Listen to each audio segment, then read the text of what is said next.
Oh, Trumpy. What's up, One Crack News? We're back at it.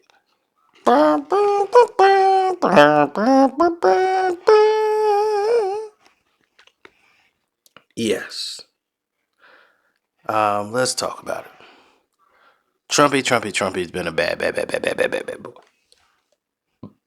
But he's never been punished for being a bad boy. Now he's got two federal cases, two state cases. We got January 6th. We got the 2020 election. We have the bribe of the sex case, and we have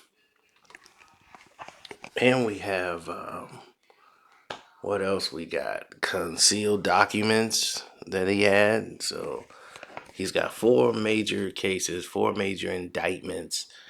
Um, it's a lot to pin through. Each one got like 91 different. If you add it all together, it's like 91 different charges, man. It is crazy. But this time, it's not just him. The Georgia case, they got like 18 of his other homeboys that they call co-conspirators. So they're really putting the screws to Trump this time. Like, there ain't gonna be any wiggle room like you getting out of the appeal and all of these things here. I told people and I tried to tell them that this is not going to be something that everybody think he's just gonna up and walk away from. They don't want him at all to be nowhere near the White House again. And he's going to Fulton County Jail by August the 25th. He has to turn himself in to face charges of trying to overturn the results of the election. The local sheriff said that these are normal practices for Mr. Trump. They didn't even call him former President Donald Trump. They just called him Trump. Mr. Trump and his 18 defendants are gonna be booked or expected to be booked in the Fulton County Jail in Atlanta. Shoot, I got a cousin down there.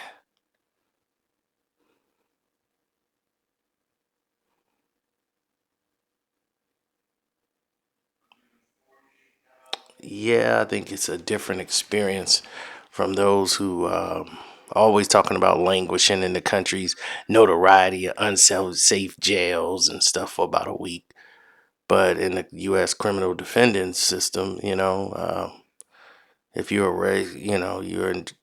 arrested and you're waiting trial without bail or serving a short sentence behind bars, prisons are where criminals serve longer sentences after conviction.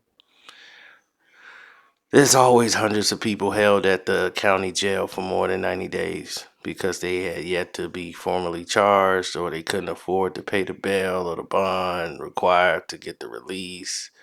So, that happens in county jails around the world. September 2022 report from the ACL. Um, what's called the ACLU, but it's the American Civil Liberties Union. So that report found about 117 people had waited in jail for more than a year because they had not been indicted. 12 had been like held for 2 years and all that for the same reason. So that's why they said it's been essentially been overcrowding since it was built. And it's been a perpetual cycle over and over and over for years. So about time people do get, they do go to their cases and stuff is heard. It's they consider time served or everything else, and people be like, hey, wait a minute, I was innocent, I ain't even been charged, and I'm still in here.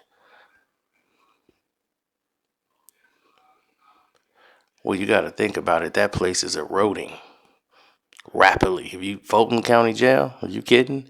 1,300 inmates plus. Okay?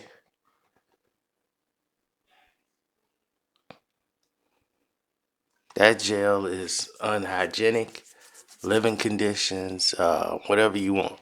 They've had outbreaks, they've had COVID, lice, scabies, all kind of crap.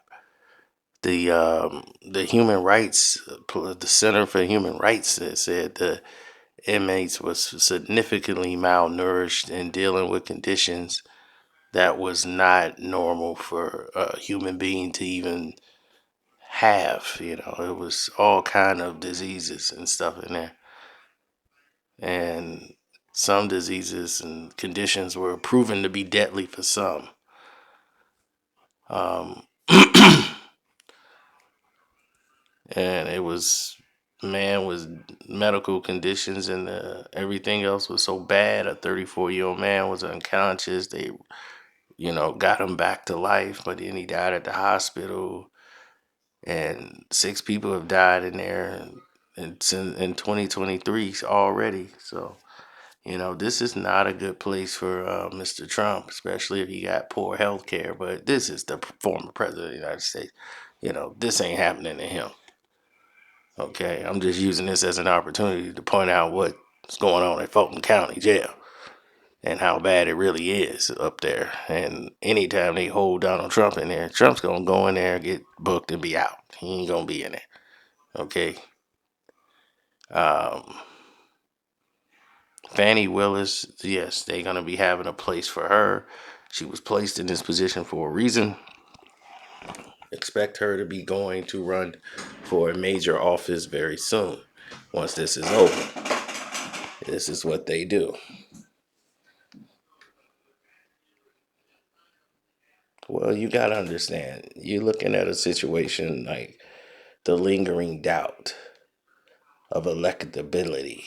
You know, that's the thing. Every time Trump gets more charges against him, people try to figure out what this means for the campaign, for him to be reelected and all this stuff.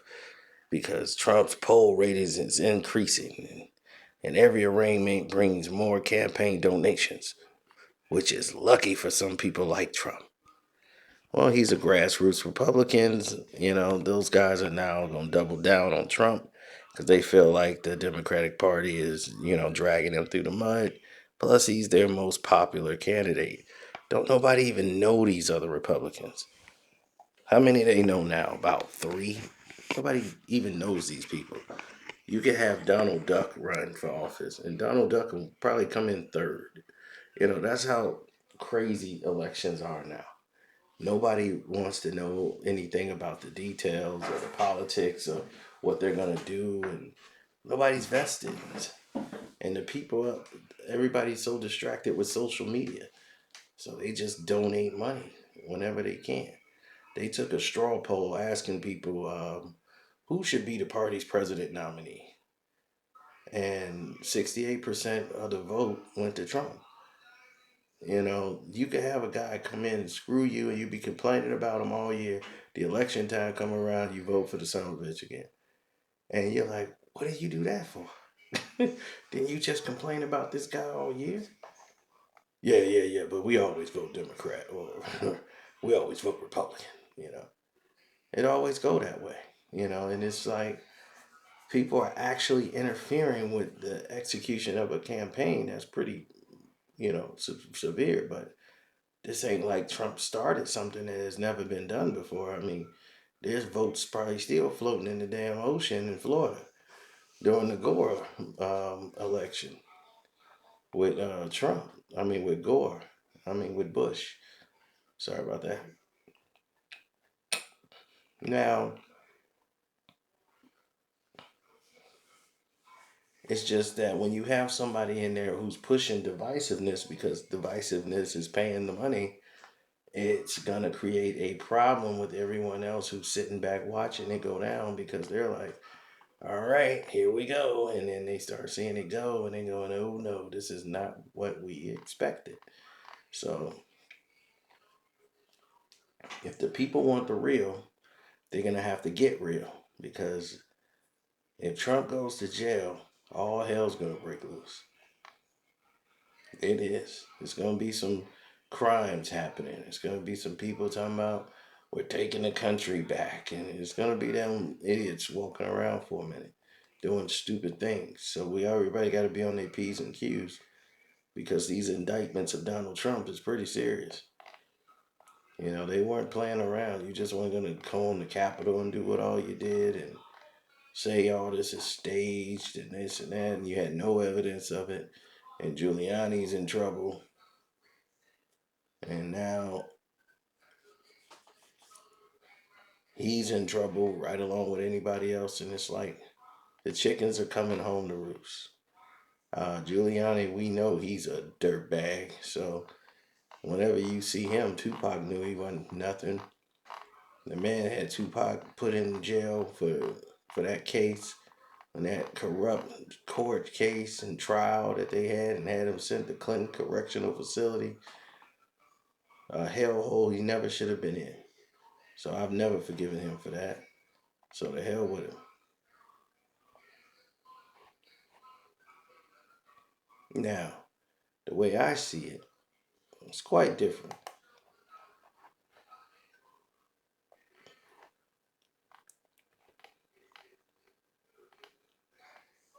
The way I see it is this: when you have people that come into a situation where everybody is watching, there's a big monumental decision to make about what to do here and what to do there, just don't react. Watch these people, learn, listen, and learn before you jump off the building. You know, listen before you do that stuff because it's important. You know,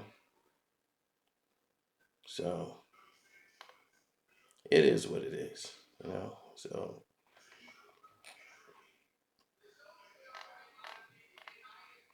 I'm gonna get ready to get out of here. Say, be smart, be aware. Don't forget to subscribe, and we appreciate your support, and it's all appreciated. I'm out. Thank you. Thanking you.